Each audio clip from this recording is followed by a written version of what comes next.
Time to read the instructions and questions and check your work. All recordings are played only once. Now turn to Section 1. Section 1. You will hear a conversation between two women as one of the women buys a bus pass. First you have some time to look at questions 1 to 5.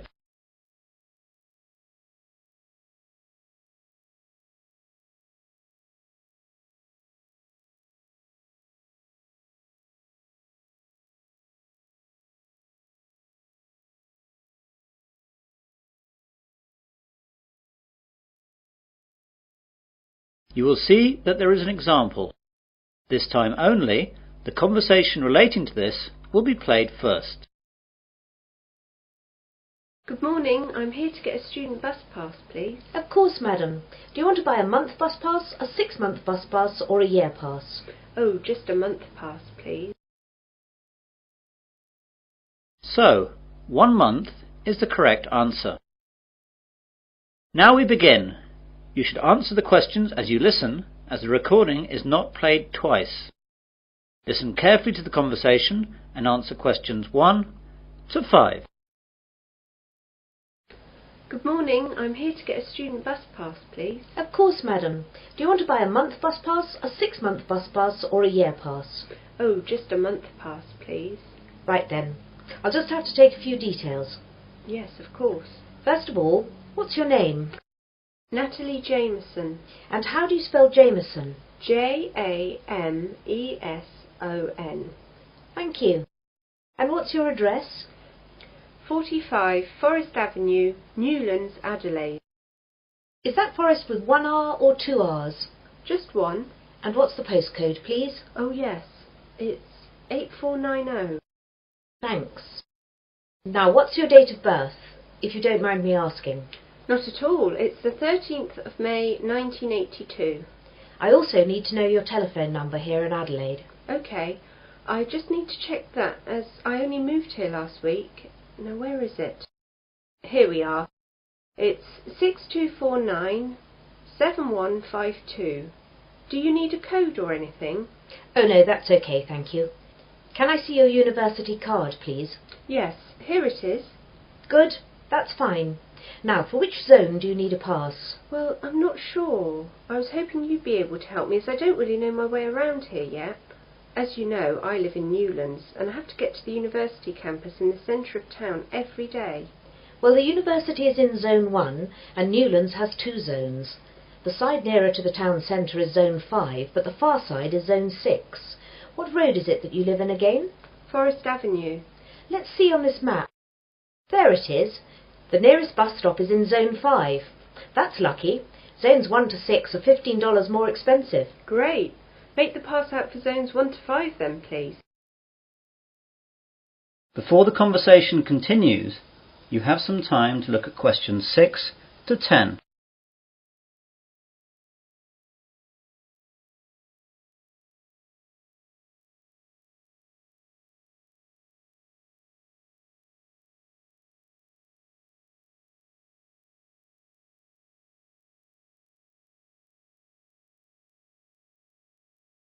Now listen carefully and answer questions 6 to 10. I've got some other questions too, if you don't mind. Sure, go ahead. Well, this weekend my friend and I aren't doing anything, so we thought we'd take a trip out of town and visit somewhere new. Does the bus service run any trips like that? Yes, we've got a selection of trips. I'll tell you about some of them. Thanks. Right. The first one goes up to McDonald Nature Park. The bus leaves at 8 o'clock and takes about 2 hours to get there and leaves for the return at 4:30 in the afternoon. Once there, you can walk around the nature trails. It's really nice and the McDonald River runs through there and that's really beautiful, so take a camera with you. Then there's the Pearl Bay trip. The bus leaves at 9 a.m. and goes up the coast to Pearl Bay. How far is that? It's an hour away. Once there, you can walk along the cliffs up to Rocky Point, which has a famous view up the coast. Or you can just lie on the beach and swim. Don't forget to take your swimming gear and a towel. The water's pretty safe there and there are always lifeguards. The bus arrives back in Adelaide at 5 p.m. That sounds nice. What else? Well, there's the Huron Gold Mine. It's just a half-day trip, leaving here at 9:30 a.m. and arriving back at 2 p.m. It only takes half an hour to get there, which is good. It's an old worked-out mine that has changed into a sort of museum. They have all the old equipment, and a guide takes you round some of the tunnels and shows you some of the techniques they used to use. You might even find some gold they missed. Yeah, I could do with that. It's pretty interesting, but the mines can be quite cold, so take a sweater. So how do those three sound? Quite interesting. I really like the idea of going up the coast and spending a day on the beach, but my friend Karen will like the idea of the nature park. I better wait and check out with her what she wants to do before booking. No problem at all. You just need to pop in sometime during the week and we'll make the booking. Thanks very much. You've been very helpful. No problem. See you later. That is the end of section 1.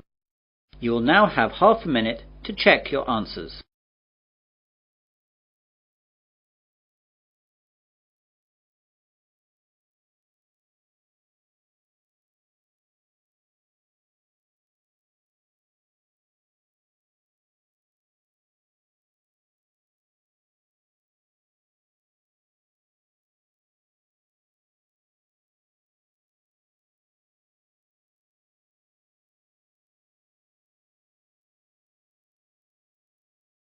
Now turn to section 2. Section 2.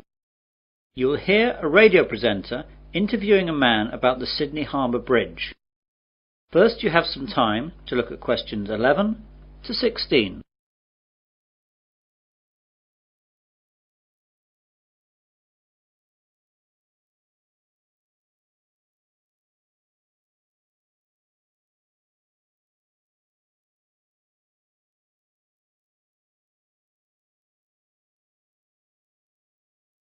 Now listen carefully to the interview and answer questions 11 to 16. Well, good morning again, everyone, and welcome to Perspective, the weekly New South Wales radio programme on subjects of general interest from our local area. Today I have in the studio Mr. George Simmons. Good morning, George. Good morning, Anne.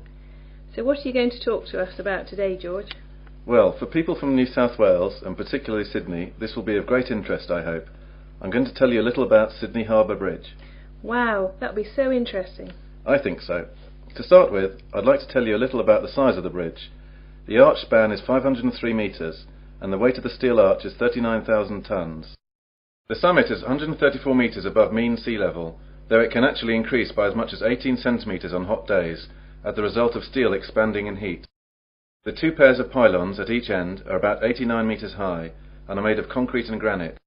The steel used for the bridge was largely imported. About 79% came from the United Kingdom, but the rest was Australian made. The granite was quarried in Moruya down the coast, and the concrete is also Australian. So most of the steel used to make our great bridge actually came from England? Yes, I'm afraid so. However, the workforce were all Aussie. Thank God for that. When was the bridge actually built? The bridge was opened in 1932, but work first began in 1924 with the construction of the bridge approaches and spans, with two separate teams building the arch on each side, working towards each other. The arch was successfully joined on August the 19th, 1930. I'm afraid that working practices weren't very fair in those days, and the local government demolished 438 homes, which were in the way of the approaches, and as many as 800 families living there were displaced without compensation. The standards of industrial safety were inadequate too. 16 workers died during its construction, mainly from falling off the bridge. I didn't realise that. Yes, the bridge was formally opened on the 19th of March 1932 by the Premier of New South Wales, Mr. Jack Lang. When it was opened, it was the longest single-span steel arch bridge in the world, and it was one of the greatest engineering masterpieces of its time. Several songs were also composed in advance for the occasion, but these have now largely been lost or forgotten. However, 3 postage stamps were issued to commemorate the opening of the bridge, and these still exist. One of these stamps, with a face value of 5 shillings, is now worth several $100s today. You now have some time to look at questions 17 to 20.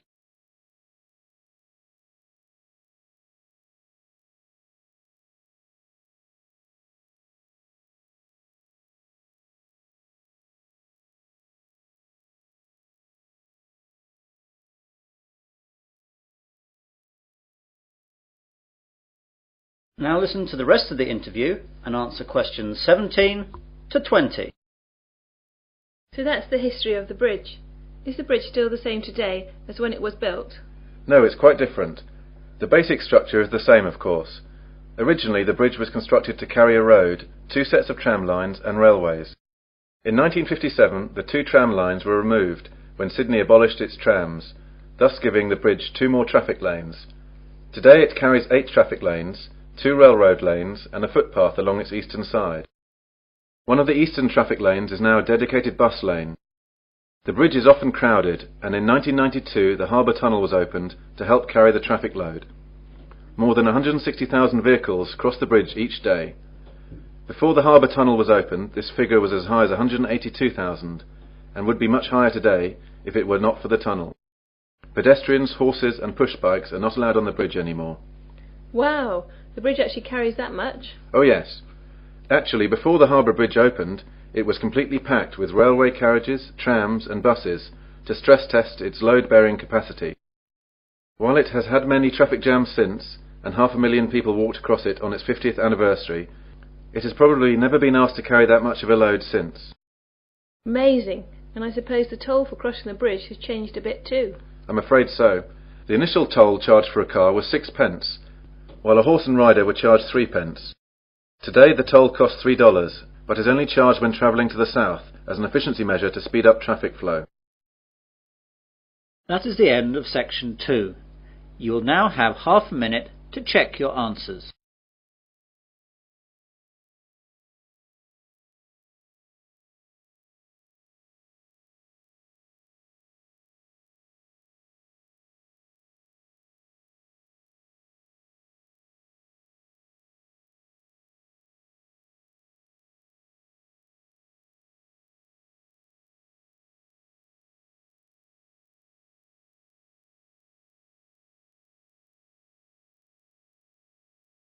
Now turn to section 3.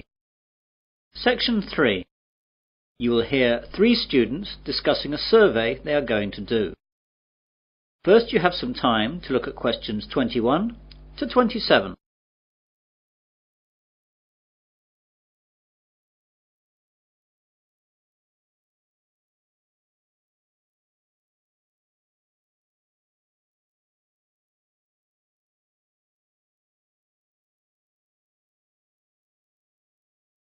Now listen carefully and answer questions 21 to 27.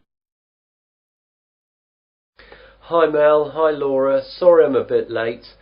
I got held up by the bus, it just didn't come for ages. Don't worry, you're only a couple of minutes behind and we've only just been chatting. Right then, we're here to organise the survey that we're going to do. Mel, you said that you discussed with Professor Donald Walker what type of survey we were going to do.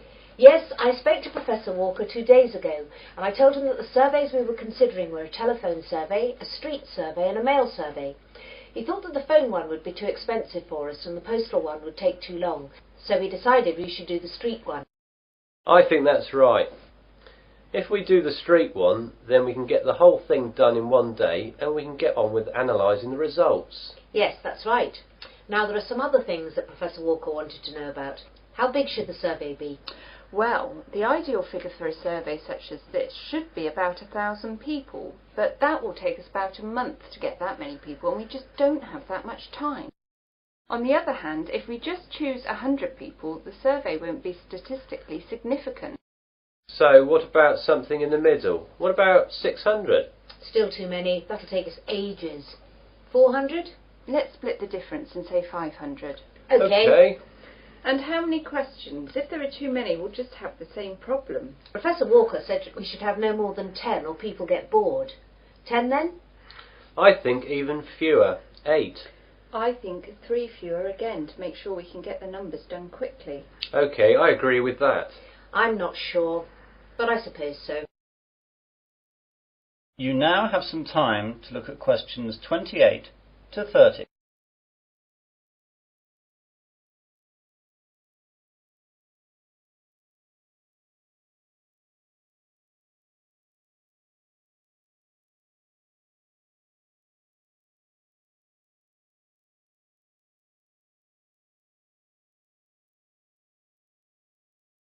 Now listen to the rest of the discussion and answer questions 28 to 30. Now, Professor Walker asked where we were going to do the survey. Does he want to avoid that area then? Probably. Now, we can either all stay together or split up and do different locations. Well, if we split up, then I think we've got a better chance of getting more people surveyed. Yes, I agree with Laura. OK. Now, I made a list of the possible locations in Wesley where we could station ourselves. There's the town square, at the entrance to the train station, at the university cafeteria, outside Dobbin's department store, on the corner of the High Street and College Road, the bus station and the corner of High Street and Wilkins Road. What do you think? I think the square is great, but the people at the train station will be travelling and often in a hurry. I agree with all of that, and I think the bus station will have the same problem as the train station. OK, that's those two out then. I think the other ones in town were good too. The cafeteria will have too many students, and that will create too great a bias to our survey. We need a good cross-section of the population, and anywhere too close to the university won't give us that. Laura's right. So, out of the other town ones, I think that the two on the High Street corners are good. I don't agree. The High Street corner with College Road would be good, but the corner with Wilkins Road is too far out. Not enough people will come by there. Yes, Mel's right there. We should use Dobbin's department store instead. I can see your point. OK, that's settled then. All three of us will be stationed in town then, but not the Wilkins Road position. That is the end of section 3. You will now have half a minute to check your answers.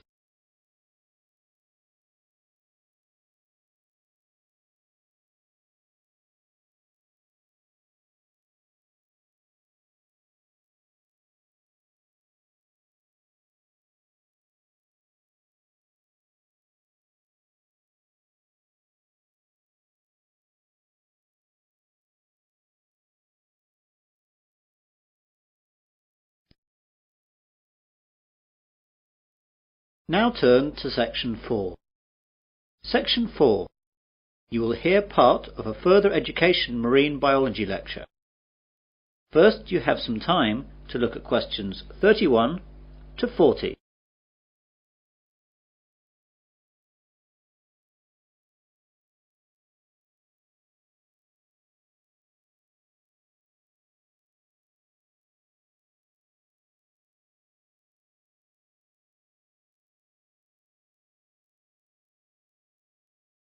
Now listen carefully and answer questions 31 to 40.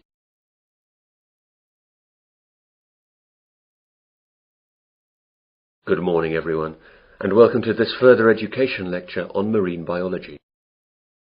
Today we're going to look at the coelacanth. The discovery of the coelacanth has been compared to finding a dinosaur walking around today over 85 million years after it went extinct.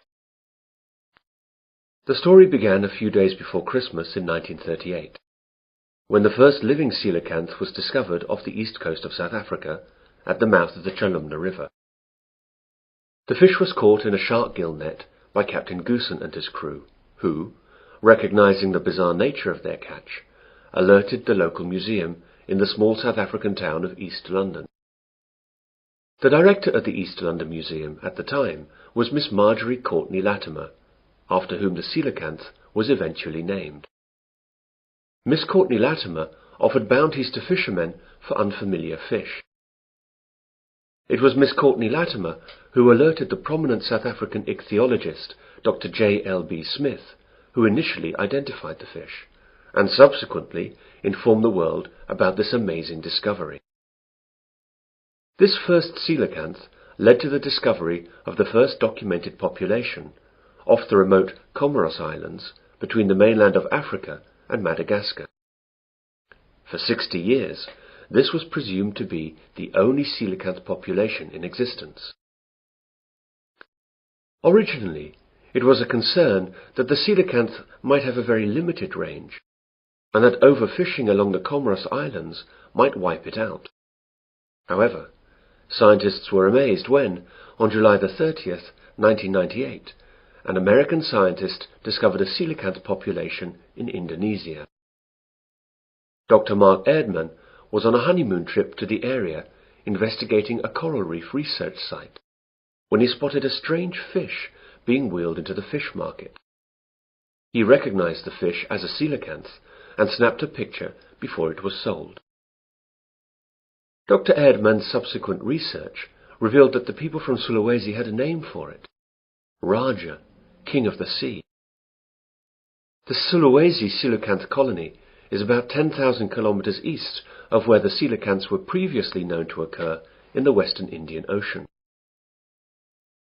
Both Sulawesi and Comoros coelacanths are quite different from all other living fish, but perhaps the most interesting feature of the coelacanth is that it has paired lobed fins, which move in a similar fashion to our arms and legs. Coelacanths also have an extra lobe on their tail and a vertebral column that is not fully developed. They are the only living animal to have a fully functional intercranial joint, a division that separates the ear and brain from the nasal organs and eye, and allows the front part of the head to be lifted when the fish is feeding. The brown Sulawesi coelacanth and the steel blue Comoros coelacanth share these unusual characteristics. The discovery of the coelacanth in 1938 is still considered to be the zoological find of the century. This living fossil comes from a lineage of fish that was thought to have been extinct since the time of the dinosaurs. Coelacanths are known from the fossil record dating back over 360 million years, and peaked in abundance about 240 million years ago. Before 1938, they were believed to have become extinct approximately 80 million years ago, after mysteriously disappearing from the fossil record. How could the coelacanth disappear for over 80 million years, and then turn up alive and well in the 20th century? The answer seems to be that fossil coelacanths appeared to live in environments with clay sedimentation with plenty of volcanic activity. Modern coelacanths, both in the Comoros and Sulawesi, inhabit caves and overhangs in vertical marine reefs at about 200 meters, environments not conducive to fossil creation. In 1991, scientists got a better understanding of the fish when the Comoros got their independence from France, and French restrictions on research were lifted. This allowed scientists to study the fish off the Comoros Islands. As the animal hides in underwater caves some 300 to 700 feet down during the day and comes out at night to feed, diving is not an option, and previously only fishermen's specimens had been available for study. But this time the scientists had their own submarine, so they could study the coelacanth in its natural habitat through portholes. That is the end of section 4. You will now have half a minute to check your answers.